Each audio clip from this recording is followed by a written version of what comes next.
can grow to be a millionaire in all 6 aspects of health. That's right. Every week, we share tips to improve your physical, intellectual, social, spiritual, mental, and obviously your financial health. Today, we are focusing on how to improve your financial health with savings. Seems simple, seems to the point, but we're going to find out if there's anything else to learn about it. If you've never seen Millionaires Are Made, this is the show built on the fundamental beliefs that every person you meet knows something you don't, and there's something to be learned from everyone in this big, beautiful world. Here at Millionaires Are Made, we are on a mission to teach the world how to grow into the healthiest, happiest millionaires in all 6 aspects of health. And to do that, we have 3 awesome guests who are coming to give you 3 awesome tips on how to improve your financial health with savings in the spirit of authenticity to try to remove as much bias as possible. We do not talk about tips or advice or backgrounds even during our backstage session. We just talk about the show. So when they come out and give their advice, it's going to be our first time hearing it as well. Audience, this is an interactive show. Please, we encourage you to comment and ask questions throughout the whole show. We answer them live, so it could be really fun for you too. Real quick, we're going to do our follower shout out. Thank you so much for following us on Instagram, Michael Ikan, TikTok, Kingdom Message, at YouTube, Kevin Eldworth Coaching, and on Facebook, Jessica Fishman. Real quick shout out, Jessica, this awesome hat helps support the fight against breast cancer. If you're interested in one of these hats to help support the fight against breast cancer, let me know and I can connect you with Jessica, who is the one heading it all up. Super awesome hats for a super awesome cause. And yeah, pickleball sucks anyway. So that's that. If you have a topic for us or want to be a guest on the show, we're dropping a link right now. Like we said, anyone has something to share. So we would love to have you be a guest on our show and tell the world what you know. If you have a topic, something you're struggling with, or something you want to learn more about, let us know. We will go find 3 awesome guests and give 3 tips and throw an entire show just for you. Couple last things before we bring out our guests. Merchandise. We are now merchandise friendly. Have it, whatever. People have asked for. We got mugs and shirts and hats and all that fun stuff. Go check out the link being dropped right now. We do have free growth sessions as well. I love more than anything in the world talking and helping people. And so I do a lot of free one-on-one sessions. If you are interested, we're dropping that link now. I can talk to you just about anything or just listen if that's what you need. I spend my entire life with people smarter than me trying to learn and steal all their knowledge. And before our first guest comes out, we will let's go over our sponsors for this episode. We are sponsored by Sarah Jones, who was buried in debt with a failing marriage, erased all of what she thought from big name financial coaches, and went down to the basics, became her own financial coach with her husband, guiding couples, individuals, and small businesses to build fun, healthy money habits. And now they just travel the U.S. in like a 70-foot RV with like 10 cars attached and teach everyone in the world how to have healthy, fun money habits. Super awesome. Next up, we have Biz by Right. This is a company, a matchmaking service for people who love buying and selling businesses. Anything and everything. Biz by Right finds cash flowing deals, vets them with AI wizardry, and connects buyers and sellers faster than you can say due diligence. Our next sponsor is Brian Parana, who is a husband, father of 4, and founder of The Call to Rise, helping busy men reclaim their health, energy, and confidence through simple, sustainable systems that fit real life. If you're having any sort of struggle as a husband or a father, or just being a busy man indeed, go check out Brian. And finally, we have Luke Harlan, who is a transformational mindset change agent and a health coach and a dynamic speaker who helps people break free from myths, misconceptions, and limiting beliefs to unlock their best selves and thrive in every area of life. Check out Luke. He is awesome. So now that we get all that done, it is time to bring out our first guest. His name is Derek. It's been a long time since we've seen him. Derek, tell us, who are you? I am Derek, just like you explained. I was born and raised in New York, Long Island, New York Metro City area. Moved down to Florida in about during 2019. Actually, 2 weeks ago, it'd be 6 years now. Moved down with the wife and kids, and we've been enjoying Florida ever since. And I'm a jiu-jitsu purple belt. I don't have many hobbies, but training and grappling is definitely one of them. So That's crazy. Jiu-jitsu, this is going to be a tangent that has nothing to do with financial health or savings. But I feel like jiu-jitsu either has been growing or I've somehow been attracted to a lot of people. I just had my buddy that shared, I think he's 11 years sober, and a big thing that changed his life was jiu-jitsu back then. My ex did jiu-jitsu. One of my best friends just started doing jiu-jitsu. I don't know what it is, but I'm gonna probably have to start getting involved once everyone else does it. You gotta follow trends. sure. All right, enough about jiu-jitsu. Let's talk about something very important. We can talk about jiu-jitsu a little bit, but first I want to know, Derek, if I wanted to improve my financial health regarding savings, what tiny piece of advice would you give me? I mean, the first thing that comes to mind when you ask that question is I think it's super important, and a lot of us don't do this, is you really need to understand what's coming in versus what's going out. Because if you don't have a grasp on that, you really can't create a plan um, that revolves around because you may be over ambitious and start to save too much and then that whole plan collapses, or you just may never save enough because you're spending needlessly. And the important thing is if we document everything, at least on the front end, we understand where we might be unnecessarily spending so that we can reappropriate those funds into something that's going to be there for us down the road. Fascinating. So essentially, you're saying that savings is flexible. Savings is very flexible. Not only the amount you save, but how you save and where you save it. Absolutely. All right. I think I would ask you follow up questions, but I got a great feeling that in our round robin, this question's going to come up and we'll have everyone answer it. So, Sure. Derek, where on your life journey did you learn this information? Like a lot of us, I'll say the school of hard knocks. So I had tend to learn things the most difficult way, and that's by trial and error. I tend to do things on my own. However, as that evolved, I learned from some very important professionals and mentors, folks like if you're in my industry, Tom Hegna, Van Miller. They really teach some of the philosophies that I've come to learn. Not only do I help my clients understand and put them in better positions, but I've done it for myself as well. Fascinating. Awesome. All right. Well, Derek, we're going to move on to our next Sure. guest. Thank you so much. And we'll see you at the end of the Sounds episode good. for the round robin. Next up, we have Ina, also known as IFC in some circles. What's up, Ina? Who are you? Yeah, I'm definitely not known as I cannot even say that. Like, no.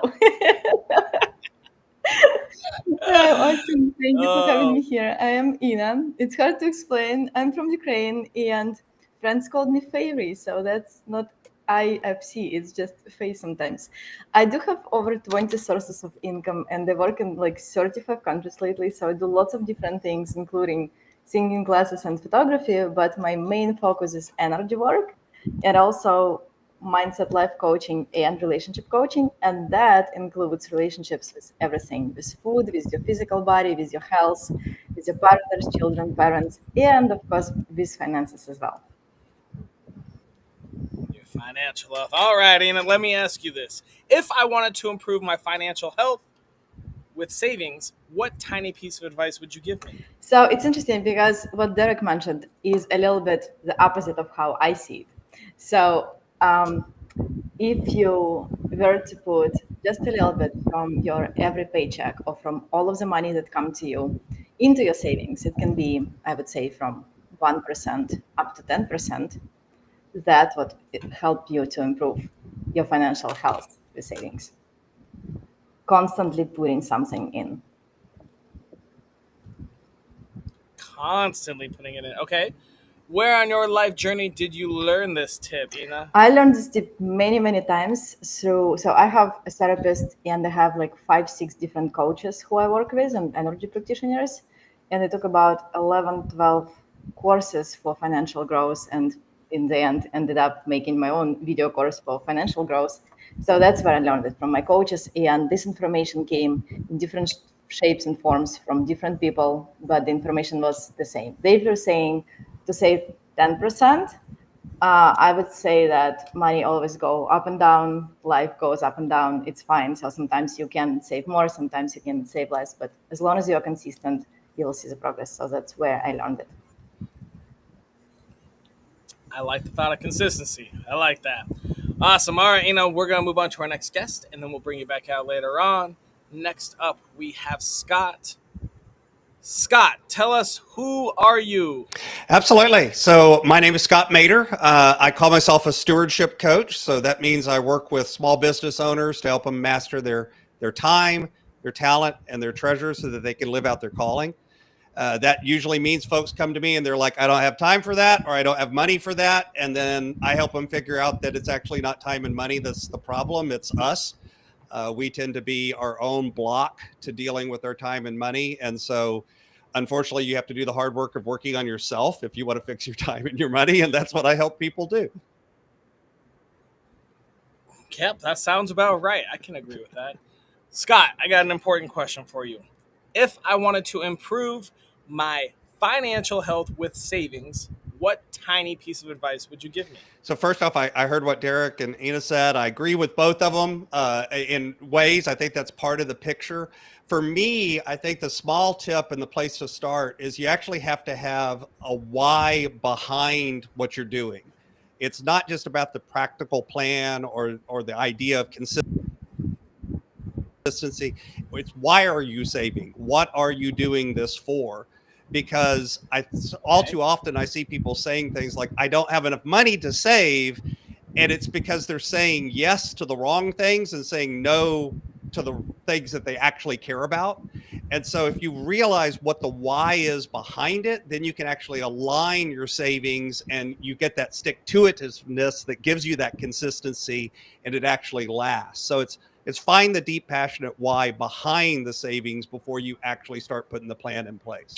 Why do most people save? Different reasons for different folks. And most of them are emotional reasons. So they come about security or safety or, feeling like they've got freedom to make choices. I think a lot of times we look at, again, savings as a practical thing. I want to save so I can buy a house or go on a trip. And the practical thing is important, but even there's a why behind it. Why do you want to own the house? Why do you want to go on the trip? Okay. What is it about traveling? What is it about living in a small island in the middle of nowhere that you love, that gives you energy, because you didn't pick to live there just to live there. There's more to it than that. And I think a lot of times we stop at that surface level of the what and don't start thinking about the why behind it. And then that leads us to make the bad decisions that don't give us that consistency, that don't give us that follow through, that don't give us the ability to plan and do all of those other things that we're talking about. I love it. All right. Well, Scott, let's bring everyone else out and have some fun talking about savings here.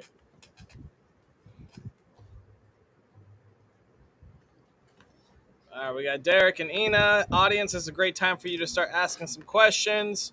Let's just review real quick, and let's go with Derek. Can you quickly refresh what your tip was for us? So my tip was, first and foremost, anybody that's going to look to enhance their savings or even start a savings plan really needs to identify what's coming in versus what's going out on a monthly basis, to understand maybe where we're spending needlessly, and so we can maximize our savings.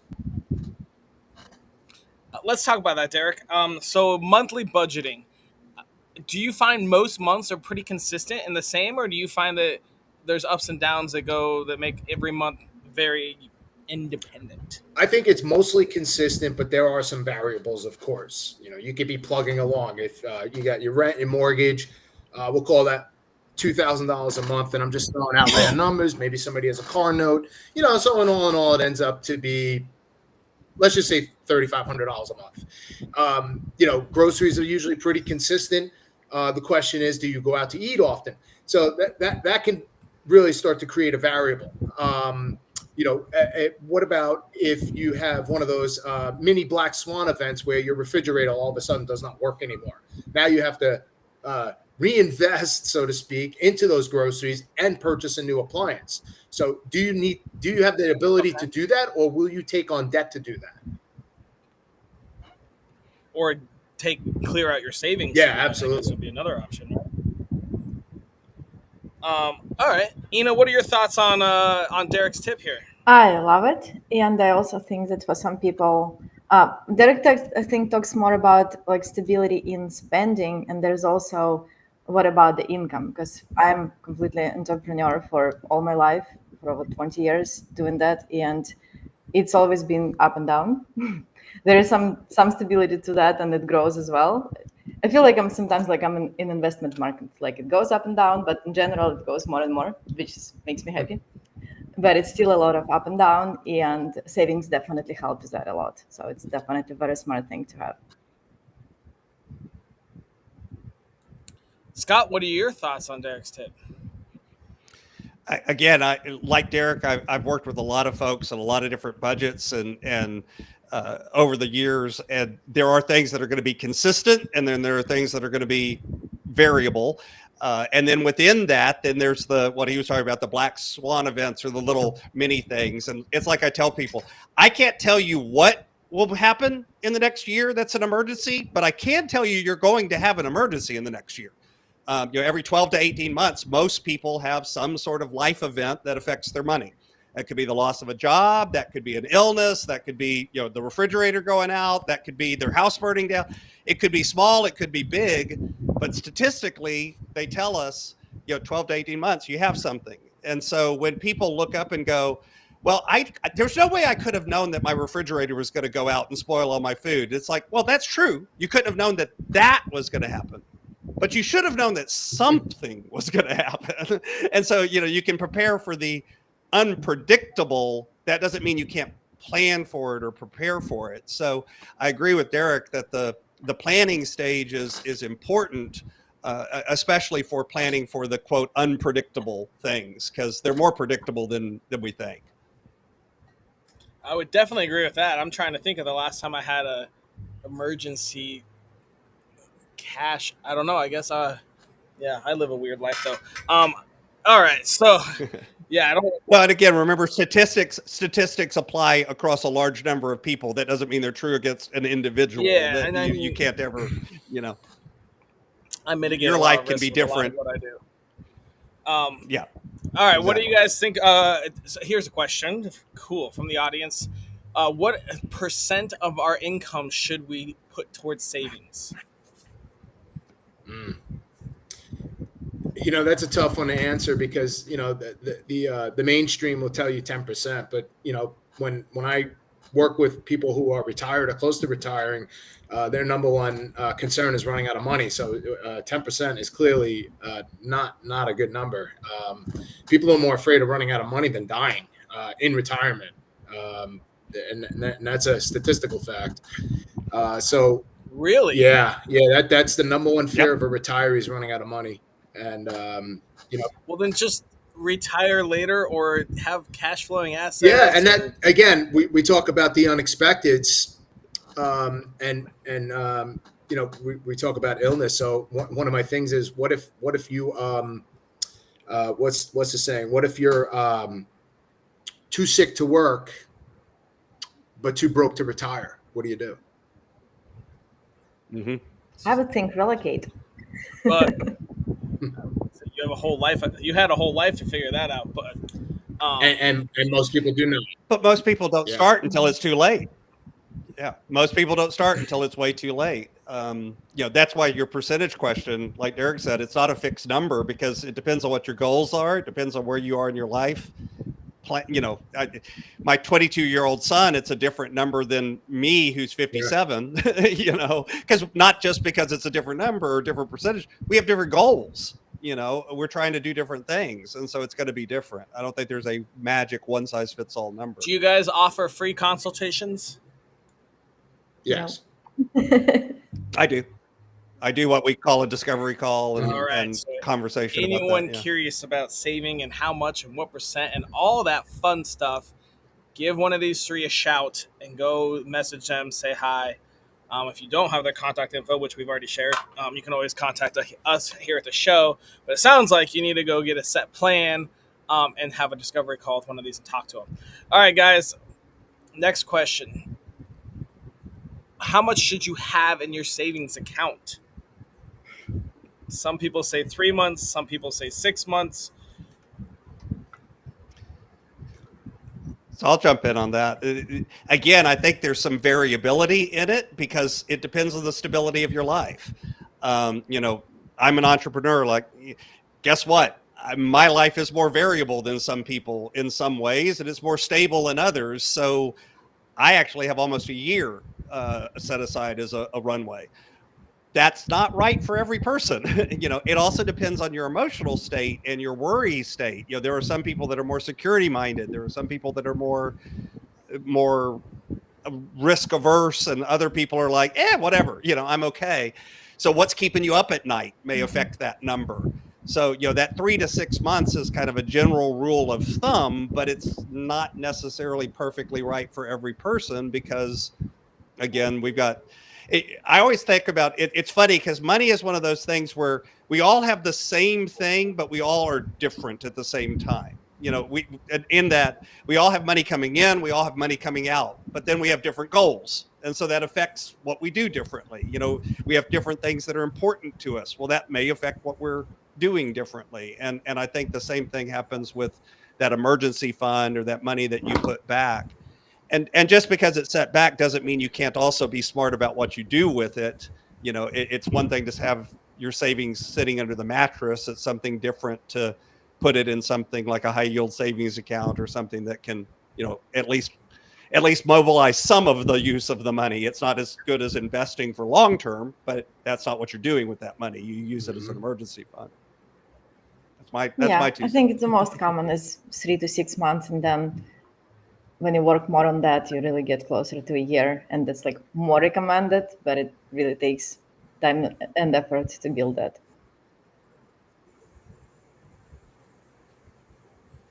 Derek, your thoughts? Yeah, no, absolutely. I think 3 to 6 months is a great baseline to just keep in your savings account. Now, keep in mind, don't tap into it unless it is an emergency, right?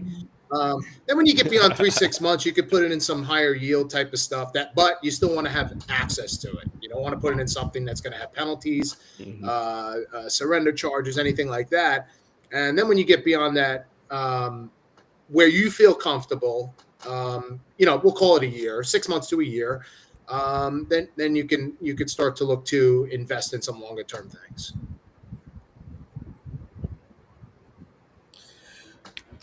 Where do you put your savings at? You mentioned a high yield savings account, maybe some investment accounts. What do you guys recommend to keep your savings? And also, let's follow up real quick and clear it up. 3 to 6 months. That's your 3 to 6 months of what your salary is, right? Your income. So your monthly income should be rather standard if you're an entrepreneur. Definitely not. But if you have a job and a salary, the idea is to have 3 to 6 months of what your monthly. So it's 3 to 6 months of the spending of the lifestyles that you currently have. It's more than income. All right. Yeah, you can look at it either way. It depends again on what you're kind of trying to calculate.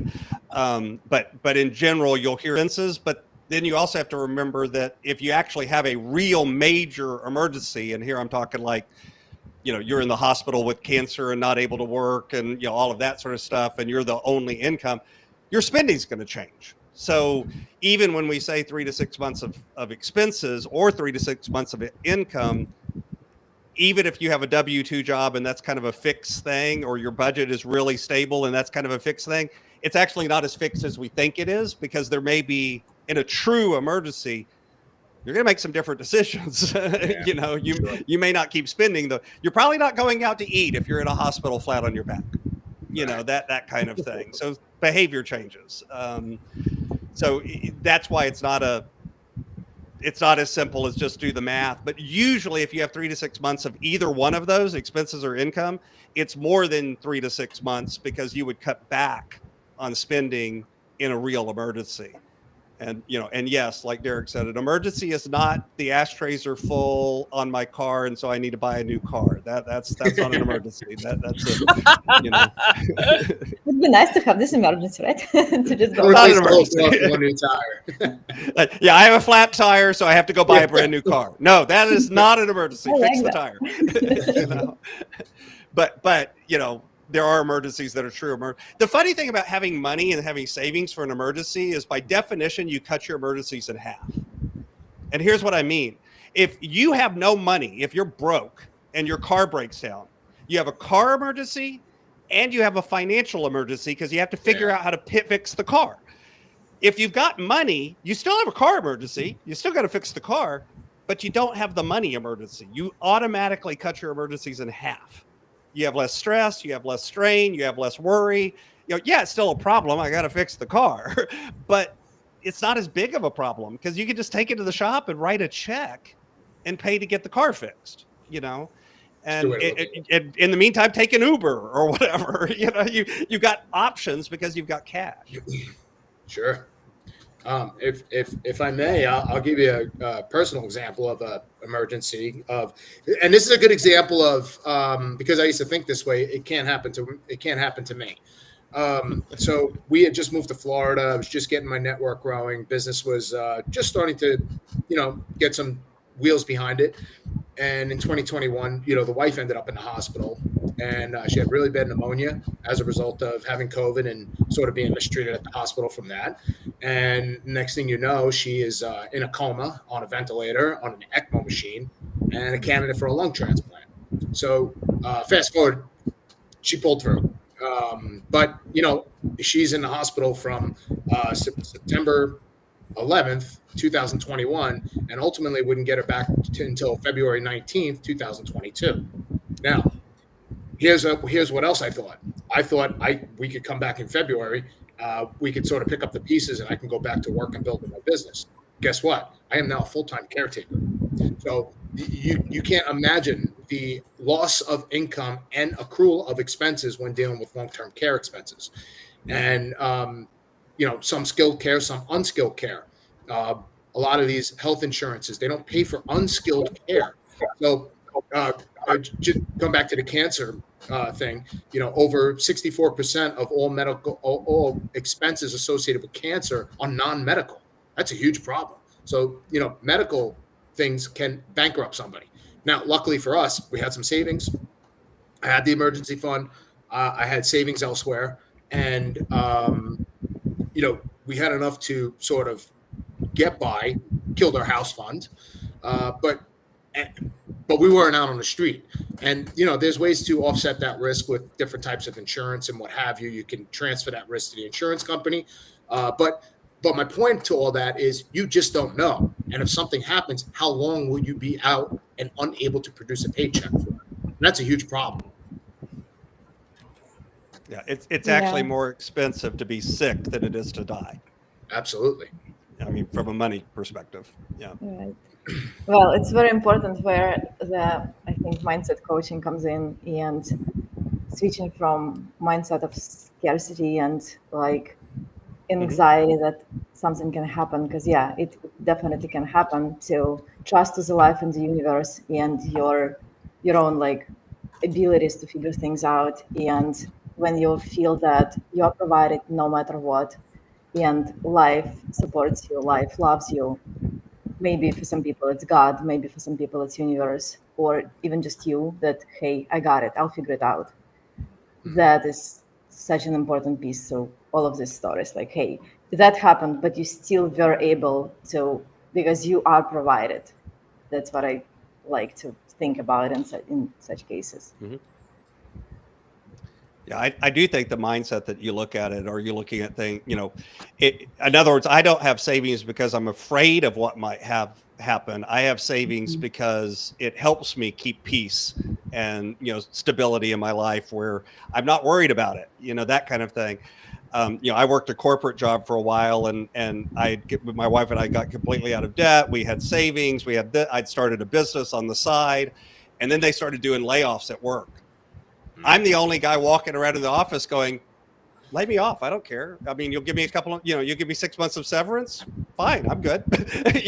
Everybody else was worried about it and on edge, and I was at peace because, by the way, they didn't lay me off. I kept the job, and but they could have, and it wouldn't have. But stay or go, I'm okay. I wasn't worried about it. I didn't have that anxiety. And I think when people look at budgeting and look at savings and look at money, all too often we look at it from the place of it's going to tell us no. It's restrictive. It's telling us no to things. And I like to flip that around and say, no, it's about what are you going to say yes to?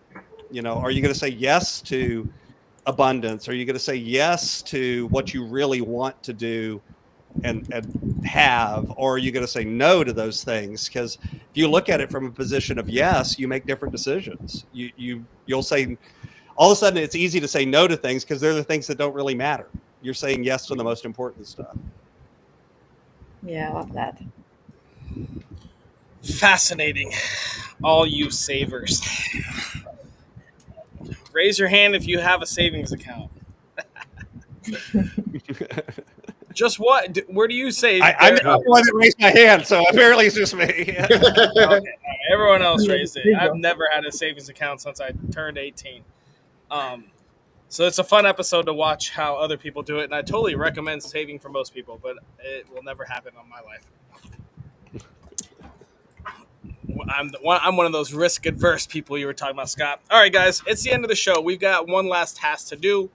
We need to come up with a daily challenge, which is a task and or series of tasks that takes less than 5 minutes a day, costs $0, is available to anyone in the world, that helps us improve our financial health with savings. What thoughts do you guys have? So, besides... Go ahead. Thank you. Besides just putting money to savings, that I think you guys will talk about it more, my piece here would be that we make money not only from good mindset, but also from good energy. And I was just getting ready for this episode. I was like, there's definitely has to be more of scientific explanation on how energy is contagious and how the good mood is contagious, and the good mood makes you helps you make more money. I did the whole research on it today. It does. The answer is yes. It's proven. It's scientific. It does. So to help people with having more in savings, my piece of advice would be do whatever it takes, maybe even a few minutes a day, but do something that really truly makes you very, very happy in the moment. Can be walk, can be music, can be a hug, can be reading a book. Doesn't have to cost anything, just as Austin says, something free. Maybe walking barefoot on the grass for 2 minutes, something for yourself that fills your soul with happiness. So that's what I wanted to add here. So to improve our financial health, you want us to run around? Yes, I would like that. They're pretty close to the beach. All right. What else we got?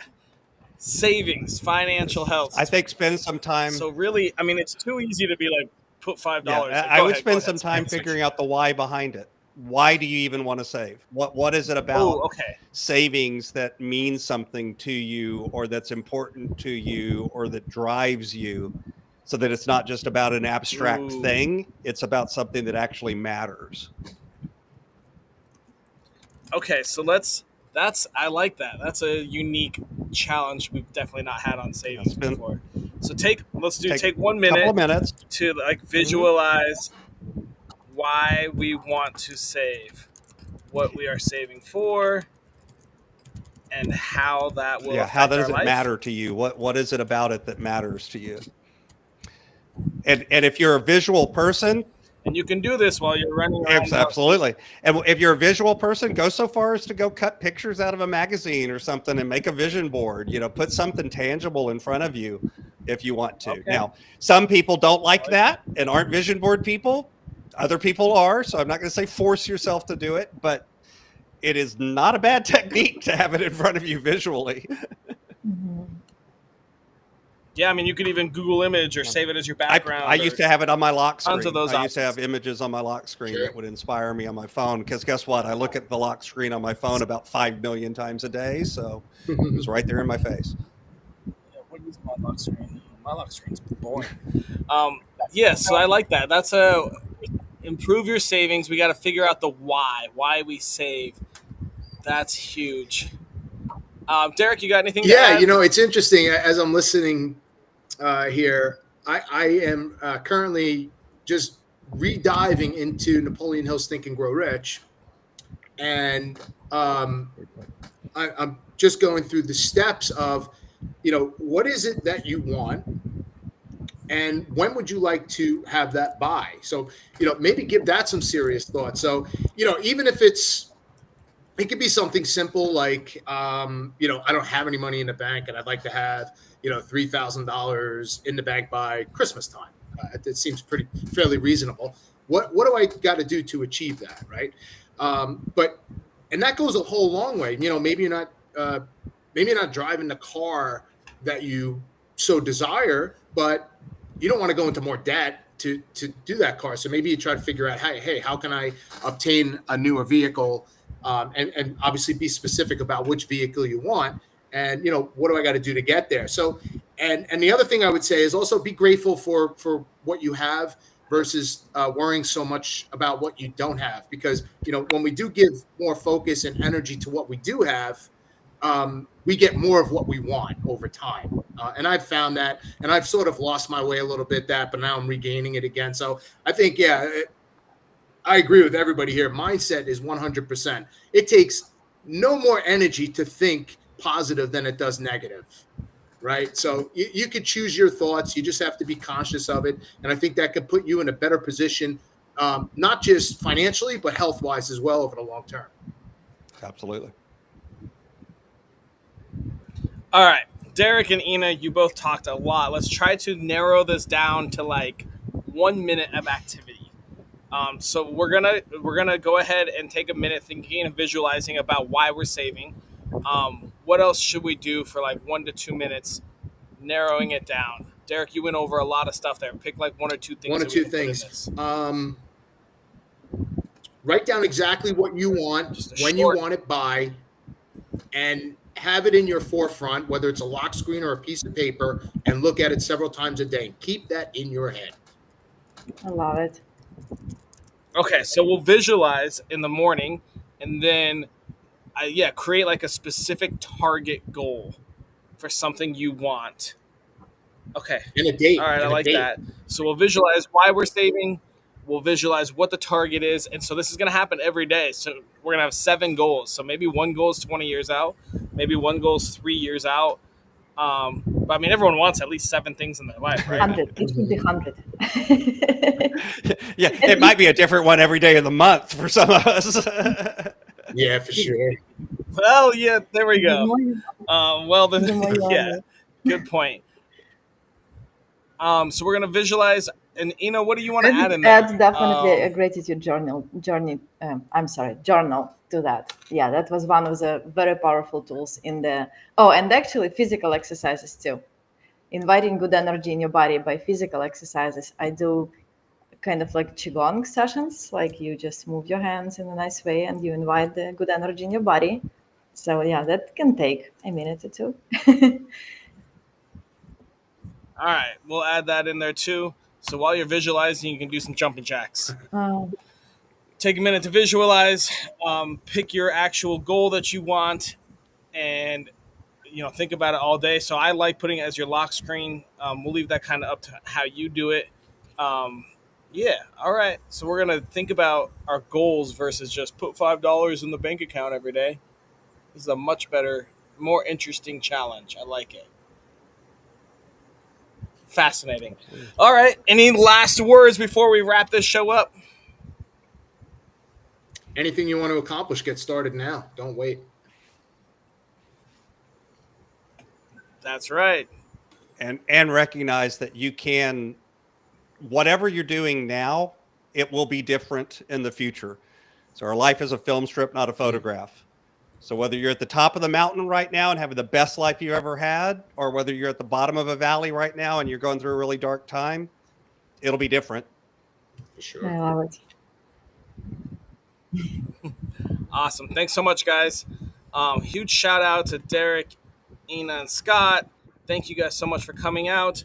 And thank you all so much for watching another episode of Millionaires Are Made. You learned a lot about saving and how it's a lot more about the mind than just putting money away. We've got an awesome challenge. Take a minute to visualize something that you want.